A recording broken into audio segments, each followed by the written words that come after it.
আসসালামু আলাইকুম। আজকে দেখো এই টুকরা কাপড় দিয়ে সুন্দর ডিজাইনের কামিজটা কীভাবে তৈরি করলাম চলুন দেখা যাক। যে টুকরা কাপড়টা ছিল সেটা এটার পিছনের পার্টটা, তো এটা পিছনের পার্ট আমি কিছুটা সেলাই করে আর সেলাই করবো না, যেহেতু এখানে আমি চেন বসাবো, তো এতটুকু আমি সেলাই করে নিচ্ছি, মানে 3 ভাগের 2 ভাগ আমি সেলাই করে নিচ্ছি। তো 1 ভাগ রেখেছি আমি করার জন্য, চেন লাগানোর জন্য। তো দেখুন কীভাবে আমি ভাঁজ করে নিচ্ছি। তো এই ভাঁজের মানে পিছন সাইড দিয়ে আমি এই ভাঁজটা করে নিয়েছি। এখন এর উপর দিয়ে আমি চেনটা লাগিয়ে দেবো। বলতে পারেন যে উপরে চেনটা কেন লাগাচ্ছে, এই ডিজাইনটা উপরে বিধায় এটা কিন্তু ভিতরে লাগার কোনো সিস্টেম না, এটা উপরে দিয়ে লাগাইতে হবে। তো এটা আমি উপরে দিয়ে সুন্দর করে লাগিয়ে দিচ্ছি। তো দেখুন চেনটা লাগানো কতটা সহজ, এইভাবে আপনারা চেনটা লাগিয়ে নিতে পারেন। তো চেনটা লাগানোর পর এখন কিছুটা বাড়তি ছিল সেটা আমি কেটে নিচ্ছি। কেটে নেওয়ার পর এখন এটাকে আমি মানে 2 ভাঁজ করে 4 ভাঁজ করে নিয়েছি। এখানে এটা সামনে যে গলার কাপড়টা সেটা আমি কেটে নিলাম। তো এখানে আমি এটা চড়া নিয়েছি হলো আমি 2.5 ইঞ্চি, আর লম্বাও 2.5 ইঞ্চি নিয়েছি, আর বগল নিয়েছি আমি 4 ইঞ্চি।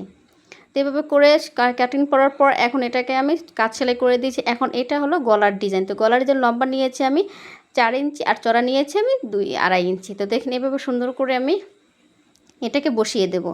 তো দেখুন কীভাবে বসাচ্ছি। এটা আমি এরকমভাবে সেলাই করার পর এখানে আমি উল্টিয়ে নেব। এখানে আমি কাটিং করে নিচ্ছি। এভাবে আমি দাগ কেটে গলাটা কাটিং করে নিলাম। তো ওই অনুযায়ী আমি গলাটা কাটিং মানে 2.5 ইঞ্চি রেখে লম্বা 2.5 ইঞ্চি দিয়ে গলাটা কাটিং করে নিয়েছি। কাটিং করার পর এখন এটাকে গলার সাথে বসিয়ে আমি সেলাই করে নিচ্ছি। 1/2 ইঞ্চি কাপড়ের উপর সেলাই করার পর উল্টিয়ে নিচ্ছি।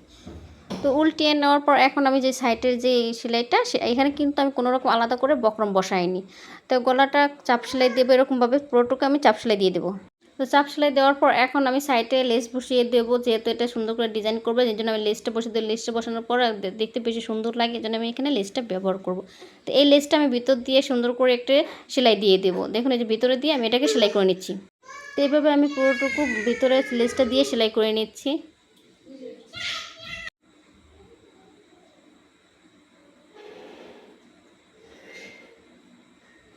তো এইভাবে আমি পুরোটুকু সেলাই করে নিলাম। তো সেলাই করার শেষে দেখুন কেমন হয়েছে। তো এখানে আমি ভাবছি যে সুবুতম দেবো না ফুল দিব, সেটা আমি পরে দিকে দিচ্ছি। এখন আমি কোনাকুনি করে কাপড়টা কেটে নিয়ে এখানে পাইপিং দিয়ে দিচ্ছি। পাইপিংটা আমি 1.5 ইঞ্চি করে কেটে নিয়েছি। তো এখানে কিছুটা সেলাই করে নিচ্ছি। তো দেখুন আমি কীভাবে সেলাই করতেছি। তো এইভাবে সেলাই করার পর উল্টিয়ে আমি পিছন সাইডে সেলাইটা করে নিচ্ছি। তো এইভাবে দোনো সাইডে আমি সেলাই করে নেব। তো দেখুন সেলাই করার পরে যে কি সুন্দর হয়ে গেল, সুন্দর করে পাইপিং করে লাগানো। এখন আমি কাটটা জয়েন করে নিচ্ছি। তো দেখুন দোনো সাইডে আমি ডবল করে জয়েন করে নেব। তো দেখুন এভাবে আমি জয়েন করে নিচ্ছি। তো এইভাবে আমি জয়েন করে নিচ্ছি। এখন আমি যে সাইডে যে মানে বুকল যে সেটা কিন্তু আমি এখানে পাইপিং বসাবো। এখানেও সেমভাবে আমি আড়াআড়ি করে পাইপিংটা কেটে, মানে এখানে আমি কিন্তু আড়াআড়ি করে কাপড়টা কাটিনি, এখানে আমি সোজা করে কাপড়টা গিয়েছিলাম, যেহেতু কাপড়টা কম ছিল এই জন্য। তো উল্টিয়ে এখন একটা চাপ সেলাই দিয়ে দিচ্ছি। এটা চড়া নিয়েছে আমি 1.5 ইঞ্চি, লম্বা যে মানে যতটুকু থাকে বল ওই অনুযায়ী লম্বা নিতে হবে। তো আমি বলে দিলাম যে কীভাবে আপনারা এইটা সেলাই করবেন আর কাপড় কতটুকু নেবেন। তো এরকমভাবে পুরোটুকু আমার সেলাই করা হয়ে গেল। তো দেখুন এই যে কি সুন্দর হয়ে গেল সেলাই করা। এখন আমি সাইডের যে জয়েন্টটা সেটা করে নেব। তো পুরোটুকু এভাবে আমি জয়েন করে নিচ্ছি। দেখুন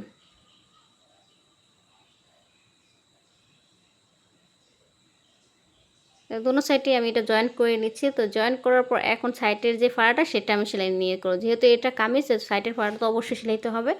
তো সেই অনুযায়ী আমি সাইডের ফাড়াটা পুরোটুকু সেলাই করে নিচ্ছি। এভাবে আমি পুরোটুকু সেলাই করে নেব। সাইডে সেলাইয়ের পর এখন আমি নিচে যে সেলাইটা সেটা সেলাই দিয়ে দেবো। তো এরকমভাবে পুরোটুকু সেলাই করে নিচ্ছি। তো সেলাই করার পর এখন চাপ সেলাই দিয়ে দেবো। তো পুরোটুকু এভাবে আমি চাপ সেলাই দিয়ে দিচ্ছি। তো চাপ সেলাই দেওয়ার পর হয়ে গেল সুন্দর ডিজাইনার কামিজ। তো আপনাদের কাছে কেমন লাগলো ভিডিওর অবশ্যই কমেন্টে জানাবেন, আর যদি কোনো কিছু জানার থাকে সেটাও কমেন্টে জানাবেন।